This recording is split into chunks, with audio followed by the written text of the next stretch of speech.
Good morning, everybody. Hi, how are you? I am good. Hey, everybody, it's Wednesday, March 24th, and this is in case you missed American history.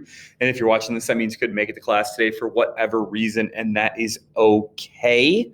Hope you're doing well. Hope those around you are doing well, and hope that you stayed dry yesterday during the soggy weather. But hey, it's spring in Wisconsin, and we're going to get those days. And, I feel like we should rename the seasons in Wisconsin like winter, mud, summer, fall. Mud should just be its own season because I feel like that's what we get around here most of the time.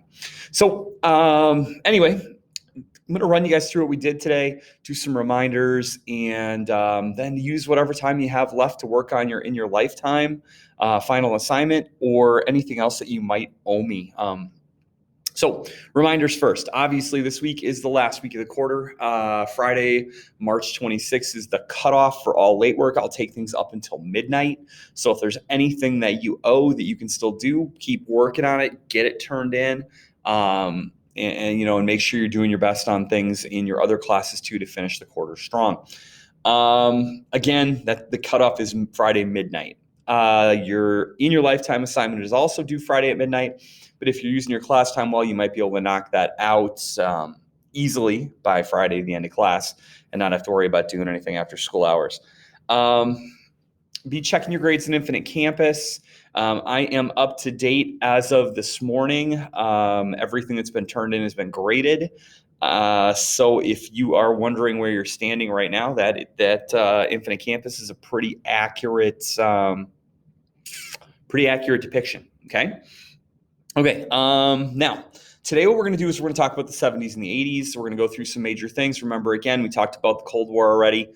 We talked about the civil rights movements, and so I've omitted most of those things, like the Vietnam War, for instance. And I'm just kind of giving you a snapshot of some of the big things that we haven't talked about yet. So, in the major events of the 1970s, the first thing I put down was the Kent State war protests that ended in death. We actually talked about that when we talked about the Cold War, but I thought it'd be good to revisit that because one of the things that happens in what I refer to as the modern era of American history is that people really kind of start to distrust the government. There's this suspicion about a lot of things that get done. And I think when protesters, like Vietnam War protesters or civil rights protesters, start getting mistreated by the American military, by the American government, that starts to deepen that distrust in the government. National Guard members were supposed to be using rubber bullets and tear gas to disperse crowds. Instead, someone fired into the crowd with a real rifle and killed some of the protesters at Kent State. This obviously was happening at a time when the war was reaching its most unpopular, and this kind of action not only made the war more unpopular, but it also made people's view of the military more negative. And not everybody, obviously, but people that were against the war. And I think the Kent State shootings really kind of solidified the way that a lot of anti-war people felt. And I think it maybe got some people that were on the fence moving in the direction that, maybe this isn't going the way that we really want it to. Okay. In 1971, and I throw this in because this should seem odd to you. Prior to 1971, the television, radio, and even like games like the outfield fence of baseball games were littered with cigarette ads. And in the early 1970s, they start figuring out that smoking is hazardous to your health, and they start putting the Surgeon General warning on things. And they decide that they shouldn't allow this advertising to happen because it appeals to anybody that's watching TV, and kids and teens are watching TV and they're seeing these ads interspersed with the things that they might be interested in, your McDonald's cheeseburgers and stuff like that. And so the government decides to ban these things. Now, at first, television and radio stations were against the idea because they got a lot of money off of these ads. Sports teams that had advertising for cigarettes around their stadiums were against the idea because it was a major revenue stream. Obviously, though, when the government did it, they were more looking out for the health of the nation as a whole. In 1972, Richard Nixon, then president of the United States, visited communist China. It was seen as a pretty big move because our relationship, obviously, with communist countries was not strong, and our relationship with communist China was not good either. And Nixon doing this as kind of a goodwill mission, kind of sent a message that he was willing to cooperate with some of these people. This also happened during the height of during the Vietnam War. So China is not that far from Vietnam. If you're unfamiliar with the map, China is right here, and Vietnam is literally right there. So they're neighboring countries. Okay. In 1972, the Watergate scandal happens or begins. President Nixon was reelected, but he broke a lot of laws along the way. He had been Watergate comes from the Watergate Hotel or Watergate building, and Nixon was secretly recording, wiretapping, spying on, had people break in to get information about political opponents, different protest groups and civil rights groups around the country. He bugged the Oval Office and was recording what people were saying in meetings and things. And there's a lot of layers to this, but obviously that is illegal. Using that information against your political opponents to help yourself get elected and things. And so Nixon was facing impeachment, and all the evidence was against him. And his vice president, a guy named Spiro Agnew, resigned, and Gerald Ford became the vice president. And then Nixon, realizing that he was probably going to get impeached and probably going to get kicked out of office, made the decision to resign in 1974. That's the year I was born, to give you some perspective. He famously, I'm not a crook, with the peace signs up, okay? He then went home to Yorba Linda, California, and lived out his days pretty much there. But Nixon becomes, again, kind of one of these icons for not trusting the government, because if the government's wiretapping and collecting information about their opponents, and for what purpose, to win elections, maybe to blackmail, who knows, then how can we trust the government at all? If our president, who's supposed to be the ideal of democracy, is doing these things, how can we trust anybody? Little historical side note to give you some perspective. In 1975, Bill Gates starts Microsoft. Windows, the operating system that a lot of computers use. And Gates is, beginning, obviously, a multi-billion-dollar corporation then. But that'll give you an idea or some perspective on how old some of these companies are that we know. Also in 75, 76, Gerald Ford, the new president, who wasn't elected by anyone, he was never appeared on a ballot, survives 2 assassination attempts in a basically 2-week period, a little bit more than 2 weeks. That's kind of crazy when you think about it. Gerald Ford's one of those people as president that I think Saturday Night Live made more fun of him than probably anything during his presidency. I was too little to really know anything about it, but at the same time, I do generally understand that Ford was president during kind of a difficult time, behind the resignation of Nixon and the distrust of the government, and we were moving into an energy crisis, and obviously we're still in the Cold War, and Vietnam has just gotten done, and he just had a lot piled on him. In 1976, the country celebrated a bicentennial. It's a 200-year birthday. Giant fireworks shows and big things. It's kind of funny, but when I think about it, countries didn't think, when we first broke away in 1776, they didn't think we'd last very long. We were an agricultural experiment, and to make it 200 years was probably a pretty big deal. 1977, Elvis Presley dies at his home in Graceland. Elvis was probably one of the largest icons of music in the 60s and 70s. Toward 1977, he was starting to get older, but he was still a major draw when he had concerts, and he had a career in movies and music. Obviously, Elvis was kind of a beloved character. You still get the people that say that Elvis wasn't dead. faked his own death because he was sick of being famous and he just wanted to live a normal life. But I've never seen Elvis myself, so I tend to believe that he did die on the toilet. Anyway, 1977 also, for you gamers out there, that was when the Atari was launched. The kind of one of the, not the first home system. There was a thing called, I think, ColecoVision before that, but it's really kind of the first home popular, I think, cartridge-based game that people played. You had games like Pac-Man and Defender and Space Invaders and Asteroids and some things that you guys probably know. By today's standards, an Atari is a piece of junk. There are some fun games to play on there, but at the time, it was a pretty incredible thing because you had to go to like beginnings of arcades to play tabletop games like Pac-Man and Donkey Kong and things. And this gave you the ability to play some of those games in your home. Really bad graphics, though. Really bad graphics, crappy sound. The joysticks broke really easy. But still not bad. I mean, if my joystick still worked, I'd still play. 1979, there is a nuclear leak at a nuclear facility, a place called 3 Mile Island. It's a pretty big concern because we were starting to get into the nuclear energy movement, and to have something like this happen that could potentially, contaminate an area, or potentially, cause some major health risks to the people who were in the area was a scary thing. Now, obviously, if you know anything about world history, and I don't know if you do or not, later on, not in the United States, at a place called Chernobyl, there is a major issue at a nuclear power plant, and that does basically cause all kinds of health issues and the evacuation of an area. Chernobyl still is really sketchy to this day. Okay, so my next slide, you might be like, what the heck are you doing, Steve? So here's the deal. I was born in 1974.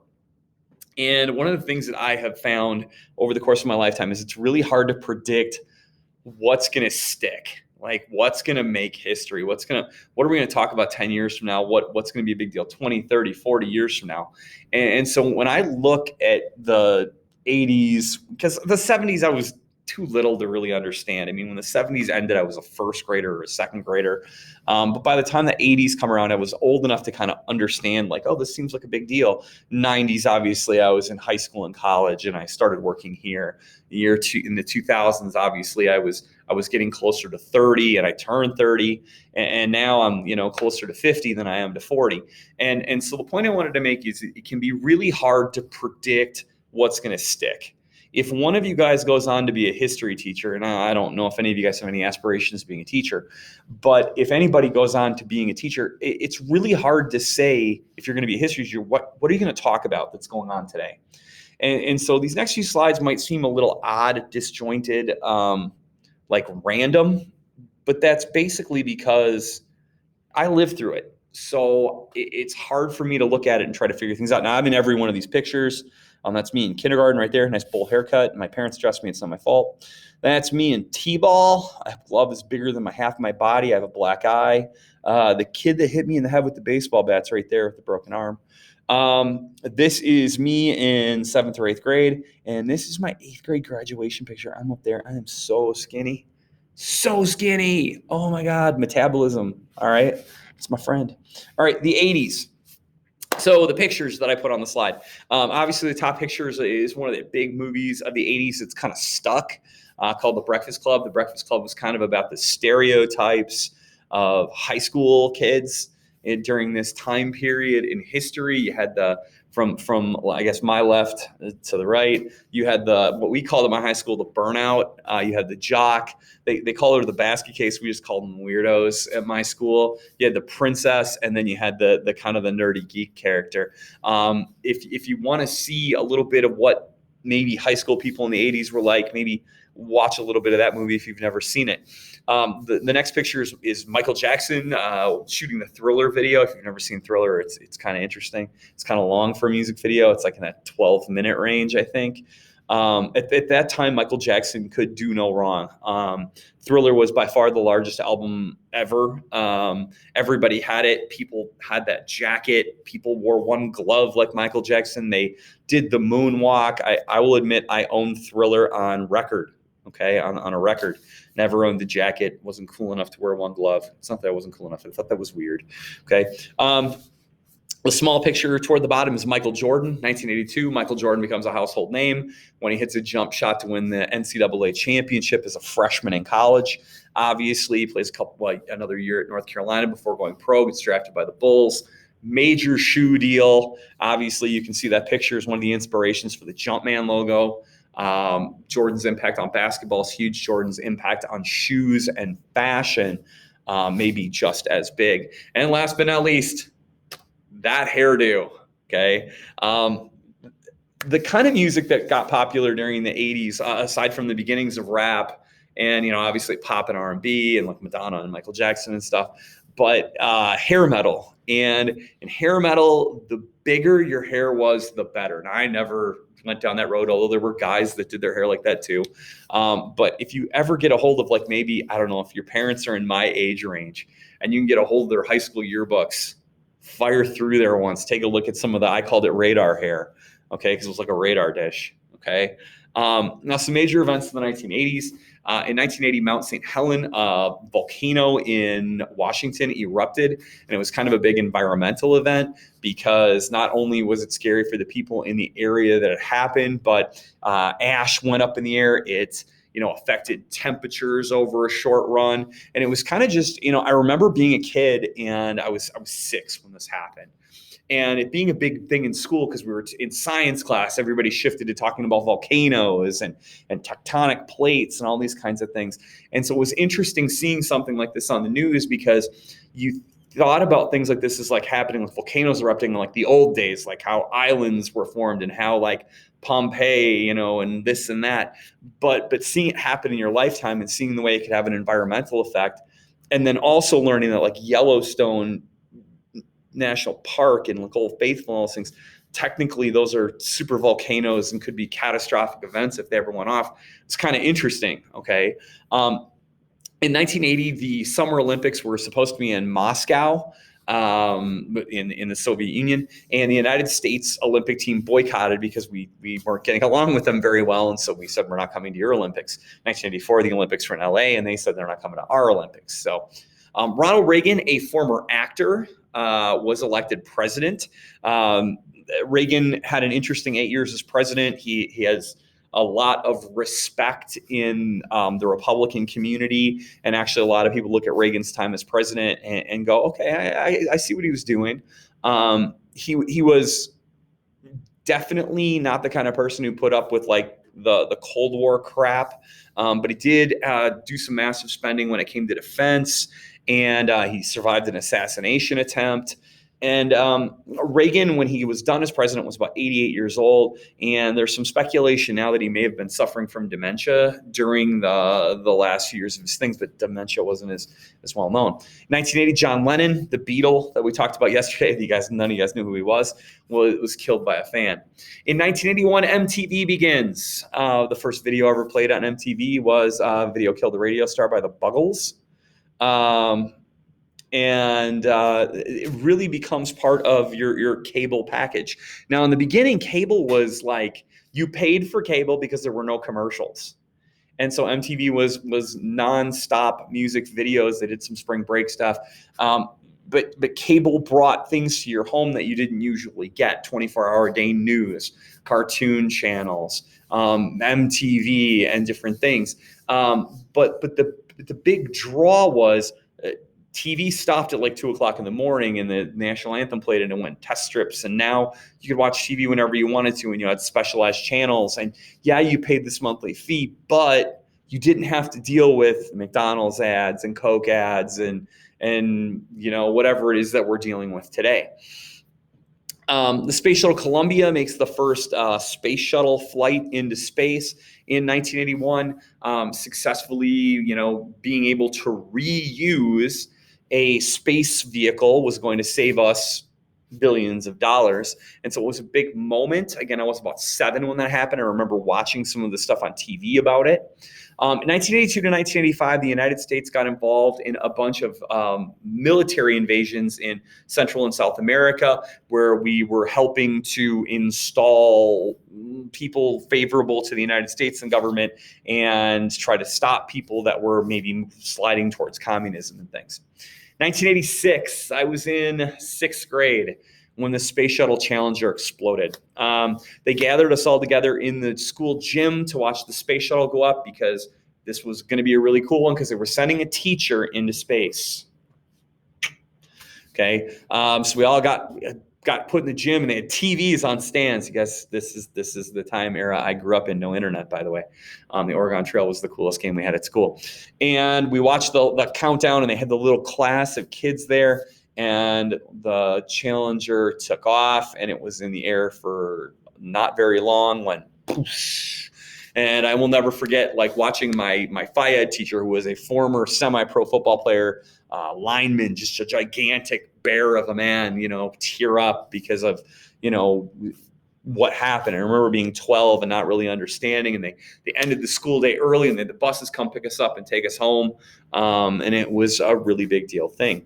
In 1989, a ship called the Exxon Valdez, carrying a bunch of oil, it created an oil spill, and it was a big environmental event because you had oil dumping out into an area. They had birds and fish and seals and things covered in oil. It was a big eco disaster, and I think it really started this big kind of a rebirth of the environmental movement, where more and more people started getting involved in, how can we make the environment better? How can we make the world a better place? How can we keep things safe? The George Bush Sr. Becomes president. He was elected in 88. He became president in 1989. And The Simpsons launched on television. Now, if you do the math on that one, that means The Simpsons have been around for 32 years. So if you watch The Simpsons, that should give you some perspective on how old that show is. And somehow the kids have never aged. Doesn't make any sense. Maggie's still a baby. It's confusing to me. I don't ever get it. Okay, that's it for today. Tomorrow we're going to talk about the 90s and the 2000s, and we're going to keep working on our project, or our little paragraphs on your top 3 things that have happened during your lifetime historically. If you have any questions about anything, please make sure and let me know. I'll see you guys soon. Bye-bye.